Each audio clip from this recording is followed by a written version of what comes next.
السلام علیکم ورحمۃ اللہ وبرکاتہ۔ ایمان افروز ایک صحابی رسول صلی اللہ تبارک و تعالی علیہ وآلہ وسلم تسلیما کثیرہ کا ایک ایمان افروز واقعہ صحابی رسول روایت کرتے ہیں کہ بسم اللہ الذی لا یضر مع اسمہ شیء فی الارض ولا فی السماء وهو السمیع العلیم، اس کو پڑھنے سے زمینی اور آسمانی آفات سے اللہ پاک حفاظت فرماتے ہیں۔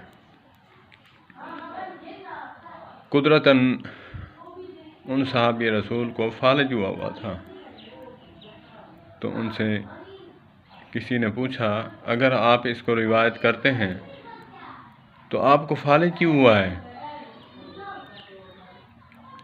کمال ان کے ایمان پر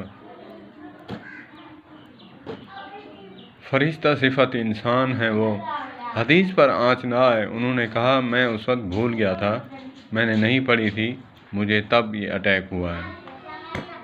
میرا ایمان ہے حدیث پاک اور نبی کا فرمان صلی اللہ تبارک و تعالی علیہ وآلہ وسلم سچا ہے، لیکن میں اس وقت بھول چکا تھا، میں نے نہیں پڑھی۔ تو مہر لگا دی کہ لوگ یہ نہ کہیں کہ تجھے کیوں ہوا، اگر تو نے روایت کی ہے، پڑھتا رہا، تو تجھے پھر کیوں ہوا ہے؟ تو انہوں نے بات ہی ختم کر دی کہ میں نے اس وقت نہیں پڑھا تھا، صبح گھر سے نکلا بھول گیا۔